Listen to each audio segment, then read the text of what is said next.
जय श्री राम। ओम हनुमते नमः। ओम हनुमते नमः। ओम हनुमते नमः।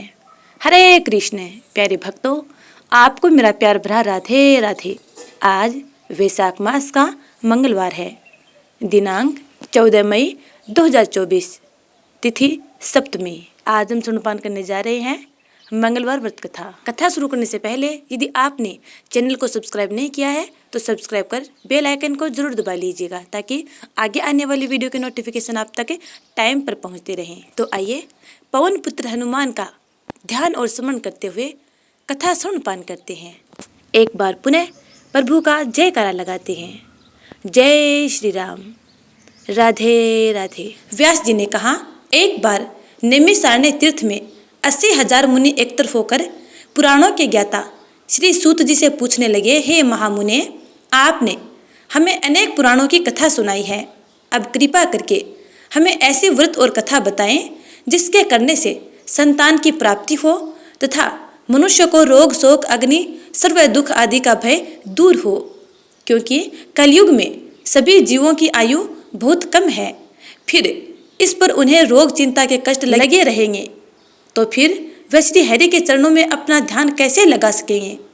श्री सूत जी बोले, हे मुनियों, आपने लोक कल्याण के लिए बहुत उत्तम बात पूछी है।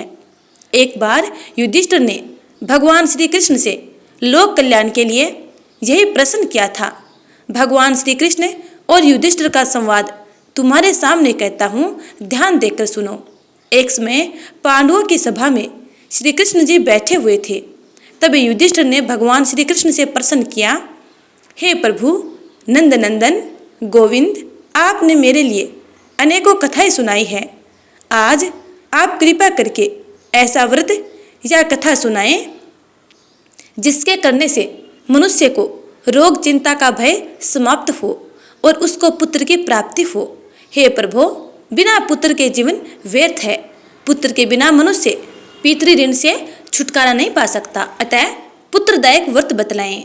श्री भगवान बोले, हे राजन, मैं एक प्राचीन इतिहास सुनाता हूँ, आप उसे ध्यान पूर्वक सुनो। कुंडलपुर नामक एक नगर था। उसमें नंदा नामक एक ब्राह्मण रहता था। भगवान की कृपा से उसके पास सब कुछ था, फिर भी वह दुखी था। इसका कारण यह था कि ब्राह्मण की स्त्री सुनंदा के कोई संतान नहीं थी। सुनंदा पतिव्रता थी, भक्ति पूर्वक श्री हनुमान जी की आराधना किया करती थी। मंगलवार के दिन व्रत करके अंत में भोजन बनाकर हनुमान जी को भोग लगाने के बाद स्वयं भोजन करती थी। एक बार मंगलवार के दिन ब्राह्मणी घर के कार्य की अधिकता के कारण हनुमान जी को भोग न लगा सकी, तो इस पर उसे बहुत दुख हुआ। उसने भी कुछ नहीं खाया और अपने मन में प्रण किया कि अब तो अगले मंगलवार को ही हनुमान जी का भोग लगाकर अन्न जल ग्रहण करूंगी। ब्राह्मणी सुनंदा प्रतिदिन भोजन बनाती, श्रद्धापूर्वक पति को खिलाती, परंतु स्वयं भोजन नहीं करती और मन ही मन श्री हनुमान जी की आराधना किया करती थी। इसी प्रकार 6 दिन गुजर गए और ब्राह्मणी सुनंदा अपने निश्चय के अनुसार भूखी प्यासी निराहार रही। अगले मंगलवार को ब्राह्मणी सुनंदा प्रातःकाल ही बेहोश होकर गिर पड़ी। ब्राह्मणी सुनंदा की इस असीम भक्ति के प्रभाव से श्री हनुमान जी बहुत प्रसन्न हुए और प्रकट होकर बोले, सुनंदा, मैं तेरी भक्ति से प्रसन्न हूँ, तू उठ और वर मांग। सुनंदा अपने आराध्य देव श्री हनुमान जी को देखकर आनंद की अधिकता से व्याकुल हो श्री हनुमान जी के चरणों में गिरकर बोली, हे प्रभु, मेरी कोई संतान नहीं है, कृपा करके मुझे संतान प्राप्ति का आशीर्वाद दे, आपकी अति कृपा होगी।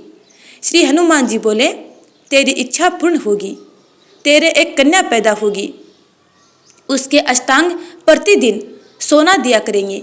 इस प्रकार कहकर श्री हनुमान जी अंतर्ध्यान हो गए। ब्राह्मणी सुनंदा बहुत हर्षित हुई और सभी समाचार अपने पति से कहा। ब्राह्मण देव कन्या का वरदान सुनकर कुछ दुखी हुए, परंतु सोना मिलने की बात सुनी तो बेहद प्रसन्न हुए। विचार किया कि ऐसी कन्या के साथ मेरी निर्धनता भी समाप्त हो जाएगी। श्री हनुमान जी की कृपा से वह ब्राह्मणी गर्भवती हुई और 10वें महीने में उसे बहुत ही सुंदर पुत्री प्राप्त हुई। यह बच्ची अपने पिता के घर में ठीक उसी तरह बढ़ने लगी जिस प्रकार शुक्ल पक्ष का चंद्रमा बढ़ता है। 10वें दिन ब्राह्मण ने उस बालिका का नामकरण संस्कार कराया। उसके कुल पुरोहित ने उस बालिका का नाम रत्नावली रखा, क्योंकि यह कन्या सोना प्रदान किया करती थी। इस कन्या ने पूर्व जन्म में बड़े ही विधान से मंगलदेव का व्रत किया था। रत्नावली का अष्टांग बहुत सा सोना देता था। उस सोने से नंदा ब्राह्मण बहुत ही धनवान हो गया। अब ब्राह्मणी भी बहुत अभिमान करने लगी। समय बीतता रहा। अब रत्नावली 10 वर्ष की हो चुकी थी। एक दिन जब नंदा ब्राह्मण प्रसन्नचित्त था, तब सुनंदा ने अपने पति से कहा, मेरी पुत्री रत्नावली विवाह के योग्य हो गई है, अतः आप कोई सुंदर तथा योग्य वर देखकर इसका विवाह कर दे। यह सुन ब्राह्मण बोला, अभी तो रत्नावली बहुत छोटी है। तब ब्राह्मणी बोली, शास्त्रों की आज्ञा है कि कन्या 8वें वर्ष में गौरी, 9वें वर्ष में रोहिणी, 10वें वर्ष में कन्या, इसके पश्चात रजस्वला हो जाती है। गौरी के दान से पाताल लोक की प्राप्ति होती है, रोहिणी के दान से वैकुंठ लोक की प्राप्ति होती है तथा कन्या के दान से इंद्रलोक में सुखों की प्राप्ति होती है। अगर हे पतिदेव रजस्वला का दान किया जाता है तो घोर नरक की प्राप्ति होती है। इस पर ब्राह्मण बोला, अभी तो रत्नावली मात्र 10 वर्ष की है और मैंने तो 16-16 वर्ष की कन्याओं के विवाह कराई हैं, अभी जल्दी क्या है। तब ब्राह्मणी सुनंदा बोली, आपको तो लोभ अधिक हो गया है, ऐसा लगता है। शास्त्रों में कहा गया है कि माता पिता और बड़ा भाई रजस्वला कन्या को देखते हैं तो वह अवश्य ही नरकगामी होते हैं। तब ब्राह्मण बोला, अच्छी बात है, कल मैं अवश्य ही योग्य वर की तलाश में अपना दूत भेजूंगा। दूसरे दिन ब्राह्मण ने अपने दूत को बुलाया और आज्ञा दी कि जैसी सुंदर मेरी कन्या है वैसा ही सुंदर वर उसके लिए तलाश करो। दूत अपने स्वामी की आज्ञा पाकर निकल पड़ा। पंपई नगर में उसने एक सुंदर लड़के को देखा। यह बालक एक ब्राह्मण परिवार का बहुत गुणवान पुत्र था। इसका नाम सोमेश्वर था। दूत ने इस सुंदर व गुणवान ब्राह्मण के पुत्र के बारे में अपने स्वामी को पूर्ण विवरण दिया। ब्राह्मण नंदा को भी सोमेश्वर अच्छा लगा और फिर शुभ मुहूर्त में विधि पूर्वक कन्यादान करके ब्राह्मण ब्राह्मणी संतुष्ट हुए। परंतु ब्राह्मण के मन में तो लोभ समाया हुआ था। उसने कन्या तो दान कर दिया था, पर वह बहुत खिन्न था। उसने विचार किया कि रत्नावली तो अब चली जाएगी और मुझे इससे जो सोना मिलता था वह अब नहीं मिलेगा। मेरे पास जो धन था कुछ तो इसके विवाह में खर्च हो गया और जो शेष बचा है वह भी कुछ दिनों में समाप्त हो जाएगा। मैंने तो इसका विवाह करके बहुत बड़ी भूल कर दी है। अब कोई ऐसा उपाय हो कि रत्नावली मेरे घर में ही बनी रहे, अपनी ससुराल न जावे। लोभी रूपी राक्षस ब्राह्मण के मस्तिष्क पर छाता जा रहा था। रात भर अपनी सैया पर बेचैनी से करवटें बदलते बदलते उसने एक बहुत करुण निर्णय लिया। उसने विचार किया कि जब रत्नावली को लेकर उसका पति सोमेश्वर अपने घर के लिए जाएगा तो वह मार्ग में छिपकर सोमेश्वर का वध कर देगा और अपनी लड़की को अपने घर ले आवेगा, जिससे नियमित रूप से उसे सोना भी मिलता रहेगा और समाज का कोई मनुष्य उसे दोष भी नहीं दे सकेगा। प्रातःकाल हुआ तो नंदा और सुनंदा ने अपने जमाई तथा लड़की को बहुत सा धन देकर विदा कर दिया। सोमेश्वर अपनी पत्नी रत्नावली को लेकर ससुराल से अपने घर की तरफ चल दिया। ब्राह्मण नंदा महालोभ के वशीभूत हो अपनी मति खो चुका था। पाप पुण्य को उसे विचार न रहा था। अपने भयानक व करूर निर्णय को कार्य रूप देने के लिए उसने अपने दूत को मार्ग में अपने जमाई का वध करने के लिए भेज दिया था, ताकि रत्नावली से प्राप्त होने वाला सोना उसे हमेशा ऐसे ही मिलता रहे और वे कभी निर्धन न हो। ब्राह्मण के दूत ने अपने स्वामी की आज्ञा का पालन करते हुए उसके जमाई सोमेश्वर का वध कर दिया। समाचार प्राप्त कर ब्राह्मण नंदा मार्ग में पहुंचा और रुदन करते हुए अपनी पुत्री रत्नावली से बोला, हे पुत्री, मार्ग में लुटेरों ने तेरे पति का वध कर दिया है। भगवान की इच्छा के आगे किसी का कोई वश नहीं चलता। अब तू घर चल, वहां पर रहकर शेष जीवन व्यतीत कर। जो भाग्य में लिखा है वही होगा। अपने पति की अकाल मृत्यु से रत्नावली बहुत दुखी हुई और करुण क्रंदन व रुदन करते हुए अपने पिता से बोली, हे पिताजी, इस संसार में जिस स्त्री का पति नहीं है उसका जीना व्यर्थ है।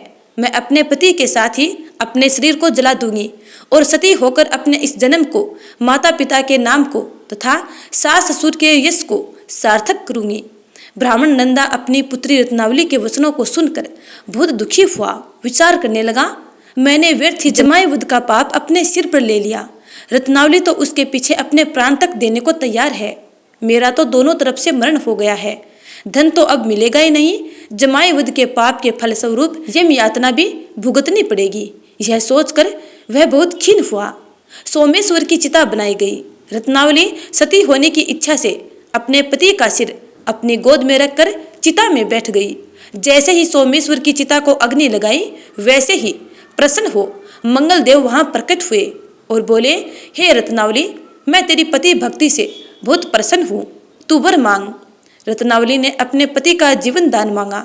तब मंगल देव बोले, रत्नावली, तेरा पति अजर और अमर है, यह महाविद्वान भी होगा, और इसके अतिरिक्त तेरी जो इच्छा हो वर मांग। तब रत्नावली बोली, हे ग्रहों के स्वामी, यदि आप मुझ पर प्रसन्न हैं तो मुझे ये वर दीजिए कि जो भी मनुष्य मंगलवार के दिन प्रातःकाल लाल पुष्प लाल चंदन से पूजा करके आपका स्मरण करें, उसको रोग व्याधि न हो, सब जनों का कभी वियोग न हो, सर्प अग्नि तथा शत्रुओं का कभी भय न रहे। जो स्त्री मंगलवार का व्रत करे वह कभी विधवा न हो। मंगल देव तथास्तु कहकर अंतर्ध्यान हो गए। सोमेश्वर मंगल देव की कृपा से जीवित हो उठा। रत्नावली अपने पति को पुनः प्राप्त कर बेहद प्रसन्न हुई और मंगल देव का व्रत प्रत्येक मंगलवार को करके व्रतराज और मंगल देव की कृपा से इस लोक में सुख ऐश्वर्य को भोगते हुए अंत में अपने पति के साथ स्वर्गलोक को चली गई। तो प्रेम से बोलिए पवन पुत्र हनुमान की जय। अब सुनते हैं हनुमान चालीसा। श्री गुरु चरण सरोज रज निज मनु मुकुर सुधारी, बरनौ रघुबर बिमल दसु जो दायकु फलचारी।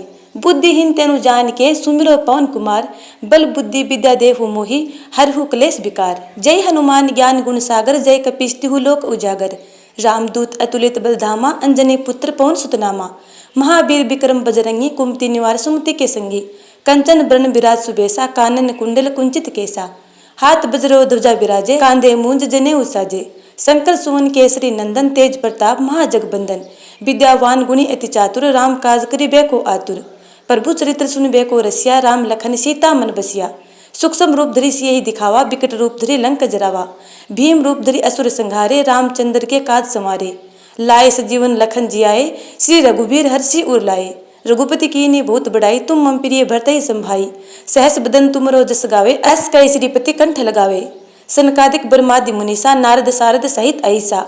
जम कुबेर दिगपाल चाहते, कभी को बीत कहीं सके कहाते। तुम उपकार सुग्रीवी कीना, राम मिलाए राजपद दीना। तुमरो मंत्र विभीषण माना, लंकेश्वर भय सब जग जाना। दुख सहस्त्र जोजन पर भानु, लीलो ताहि मधुर फल जानू। प्रभु मुद्रिका मेली मुखमाई, जल्दी लांग गए अचरज नाई। दुर्गम काज जगत के जेते, सुगम अनुग्रह तुम रहते थे। राम दुआरे तुम रखवारे, होत न आज्ञा बिनु पैसारे। सब सुख लहे तुम्हारी सन्ना, तुम रक्षक काहू को डरना। आपन तेज सम्हारो आपे, तीनों लोग हाँपते कापे। भूत पिशाच निकट नहीं आवे, महावीर जब नाम सुनावे। नासे रोग हरे सब पीरा, जपत निरंतर हनुमत बीरा। संकट ते हनुमान छुड़ावे, मन क्रम वचन ध्यान जो लावे। सब पर राम तपस्वी राजा, तिनके काज सकल तुम साजा। और मनोरथ जो कोई लावे, सोई अमित जीवन फल पावे। चारों जुग प्रताप तुम्हारा, है प्रसिद्ध जगत उजियारा। साधु संत के तुम रखवारे, असुर निकंदन राम दुलारे। अष्ट सिद्धि नौ निधि के दाता, असबर दीन जान की माता। राम रसायन तुमरे पासा, सदा रहो रघुपति के दासा। तुमरे भजन राम को पावे, जन्म जन्म के दुख बिसरावे। अंत काल रघुबरपुर जाई, जहाँ जन्म हरि भक्त कहाई। और देवता चितना धरई, हनुमत से सर्व सुख करई। संकट कटे मिटे सब पीरा, जो सुमिरे हनुमत बलबीरा। जय जय जय हनुमान गोसाई, कृपा करहु गुरुदेव की नाई। जो सत बार पाठ कर कोई, छूटे बंदी महासुख होई। जो ए पढ़े हनुमान चालीसा, होय सिद्धि साखी गोरीसा। तुलसीदास दाहरी चेहरा, कीजे नाथ हृदय मह डेरा। पवन तनय संकट हरण, मंगल मूर्ति रूप। राम लखन सीता सहित, हृदय बसहु सुरभूप। जय श्री राम, पवन पुत्र हनुमान की जय। जय जय श्री राधे।